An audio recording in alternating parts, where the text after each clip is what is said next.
My dream about my husband killing me was just a dream, until it wasn't.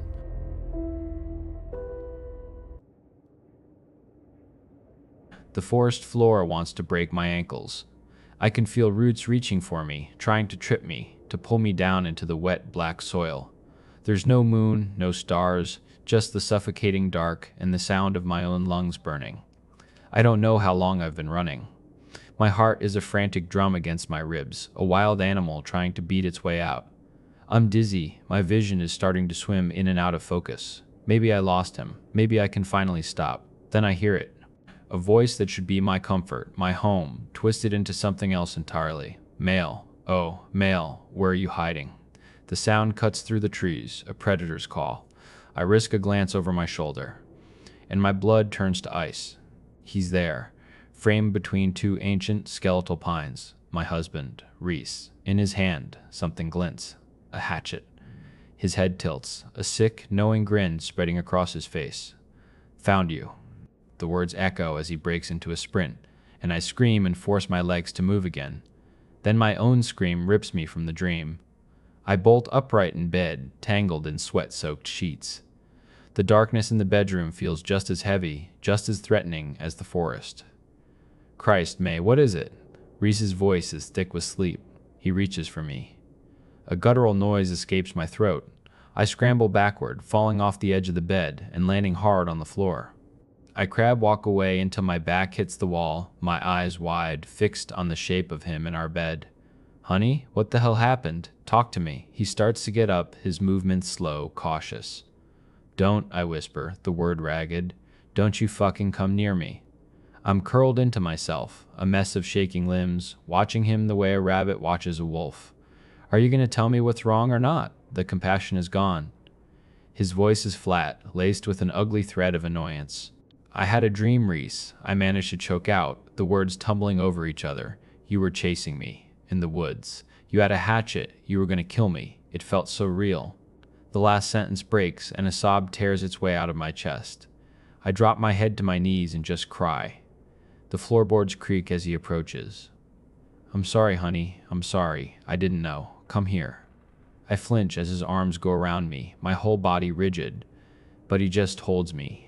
His warmth is familiar. The smell of his skin is home. Slowly, a little at a time, the terror begins to recede. My muscles unlock. It was so awful, Rhys, I whisper into his chest. I know. I'm sorry you went through that. But you know I'd never hurt you, baby. His voice is a low murmur, the calm, soothing sound I've known for years. I finally hug him back, clinging to him. He tightens his grip, and for a moment, the world feels safe again. A few days pass. It's a warm spring Sunday, the kind that makes you want to be outside. We decide to take Cairo, our big, goofy rescue shepherd, to the trails by the river. He's all frantic joy and lolling tongue, a furry idiot who is the center of our world. We're walking, laughing about something stupid one of his coworkers did, when a woman and her little girl come around a bend in the path. Before we can react, Cairo is off, bounding toward them, his tail wagging like a metronome on fast forward. He's just excited, but he's a big dog. The little girl shrieks with delight. The mom is smiling. But I see Rhys's face change. He moves fast. He grabs Cairo's harness and yanks him back. Hard. Way too hard. A choked yelp escapes our dog. So sorry about that, Rhys says to the woman, his voice a perfect mask of polite apology. She just waves it off. Oh, he's fine. We love dogs. As soon as they're out of sight, I watch Rhys's face twist. He leans down close to Cairo, his grip on the harness so tight his knuckles are white. He mutters something I can't hear, his voice a low, venomous hiss. Cairo whimpers, his ears flat against his head, his tail tucked tight between his legs. Rhys, what are you doing? He whips his head around to look at me, and it's like a stranger is wearing my husband's face. What? He needs to learn. Maybe if you'd trained him right, he wouldn't be a menace. The words are spat at me, full of a fire I've never seen. I snatched the leash from his hand, pulling a trembling Cairo close to my side. The rest of the walk is a silent, miserable march back to the car. Back home, I settle Cairo into his bed, petting his soft fur, trying to soothe him. I'm still shaking, trying to understand what I just saw. When Rhys comes into the room, the anger is gone. He just looks lost, like a little boy who knows he's done something terrible. "I don't know what happened, May," he says, not meeting my eyes. "It wasn't me. It was like watching someone else use my hands, use my mouth. You know that's not who I am." His eyes are glassy with unshed tears. I want to stay angry. What he did was wrong, cruel. But he's my husband, and he looks so broken. I pull him into a hug and tell him it's okay. The week returns to normal. On Wednesday, I come home to find him in the kitchen, a thick roll of gauze wrapped around his right hand. He says he was clearing out some old rotted railroad ties from behind the garage and got a nasty splinter, a big black piece of wood that went deep under his nail. He had to dig it out with tweezers. When he's in the shower, I check Cairo over, running my hands through his fur, looking for any new bruises, any sign he's been hurt again. I feel sick with guilt for my suspicion. There's nothing. It was a one-time thing. He was just stressed. I'm overreacting. That Friday, we're supposed to drive up to his family's cabin in the mountains for the weekend. Rhys is practically bouncing off the walls. He loves that place more than anywhere. I wake up that morning to the feeling of being watched. I open my eyes and Rhys is propped up on his elbow, just staring at me. A slow, strange grin spreads across his face. It doesn't reach his eyes. A jolt of pure adrenaline shoots through me, a faint echo of my nightmare. I let out a nervous laugh. "What are you doing, you creep?" It takes him a beat too long to laugh with me. "Just excited," he says. "Can't wait to get up there." The cabin is just as I remember it, isolated. The nearest neighbor is miles away. It's at the end of a long dirt road that disappears into the woods. After we unpack, Rhys decides to chop some firewood for the big stone fireplace. He loves doing that, says it makes him feel primal. I make us a couple of drinks and walk out onto the porch. He's standing in the clearing, facing a large stump. The hatchet is in his hands, resting on his shoulder. The image from my nightmare slams into me. Him, the trees, the hatchet. My breath catches in my throat. The glasses in my hands tremble, ice clinking against the sides. He turns, sees my face, and lets out a short laugh. "Whoa, what's with you?" he asks, then turns back to the stump and swings the hatchet, sinking it deep into the wood with a satisfying thud. The grin is back. It's like he knows exactly what I was just thinking. "Nothing," I say, my voice thin. "You sure about that?" I force a smile and walk over, handing him his drink. I go back inside, down my own vodka in 3 swallows, and immediately make another, stronger one. The rest of the day passes in a haze of board games and old movies. Cairo stays glued to my side. As night falls, a storm rolls in. The sky turns a bruised purple-black, and the rain starts, first as a whisper, then a roar. Cairo has always been terrified of thunder, so we let him sleep on his bed in our room. I wake up in the dead of night. The storm is raging, thunder shaking the little cabin to its foundations. I slip out of bed to go to the bathroom. My eyes are still blurry with sleep as I stumble out of the bathroom, but as my vision clears, I look toward the main room, and my heart stops. I see his reflection in the dark, rain-streaked glass of the big window. He's standing right behind me.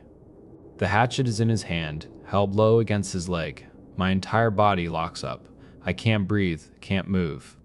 I slowly, so slowly, turn around. He's on the couch, right where I left him, fast asleep. I crumple against the doorframe, my legs giving out. It's the dream, the stress. I'm going crazy. The next day, he doesn't mention a thing. The rain never lets up, so we're stuck inside. He reads. I try to. But I can't focus. Every time I look up, I feel his eyes on me. I'll catch him staring, just for a second, with that same blank, childish grin before his gaze flicks back to his book. Cairo won't go near him. He presses himself against my legs, a low, constant rumble in his chest whenever Rhys moves. We go to bed early. I'm exhausted. Tired of the rain, tired of the tension, tired of the tension, tired of him. I wake up again. The storm is still hammering the roof. I hear a sound from the main room, a soft, rhythmic, metallic sound. Shing, shing, shing, shing. Rhys's side of the bed is empty. A cold dread washes over me, so absolute it feels like drowning.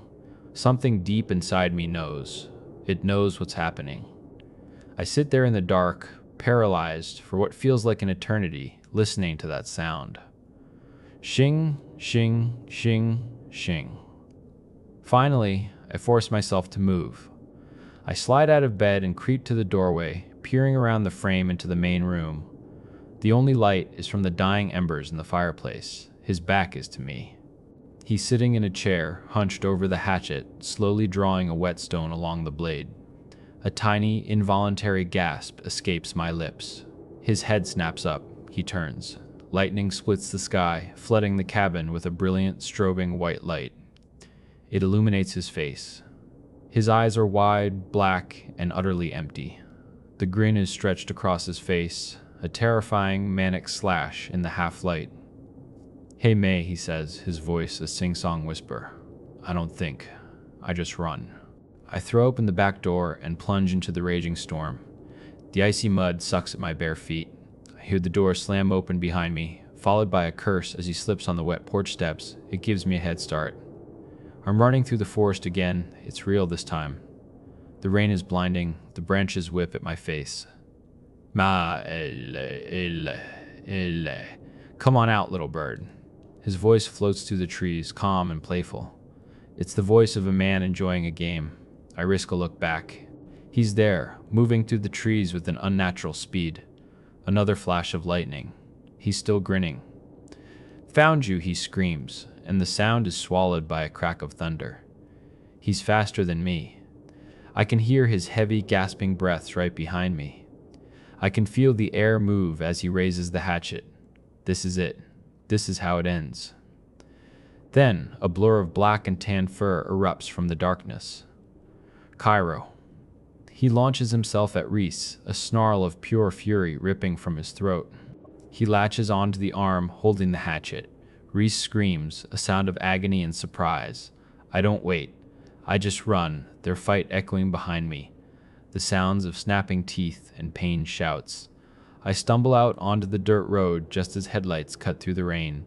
I stand in the middle of the road, waving my arms, screaming. The rest is a blur of police blankets, paramedics, and fluorescent hospital lights. They caught him. A state trooper found him wandering down the highway, covered in mud and blood, still holding the hatchet. Cairo had torn his arm up pretty bad. The vet said Cairo was lucky. He needed stitches, a lot of them, but he was going to be fine. My hero. At the station, the detective told me Rhys confessed to everything. He said Rhys wasn't remorseful. He was, bragging. Bragging about how close he got. The report also mentioned something strange. While treating his wounds, the doctors found the source of a nasty infection in his hand. They had to surgically remove a splinter from under his thumbnail. It was a piece of wood so old and black it was almost petrified. Now sometimes, when it rains, or when I smell wet, rotting wood, I still hear him. Not screaming, just a soft, contented whisper in the back of my mind. "Found you.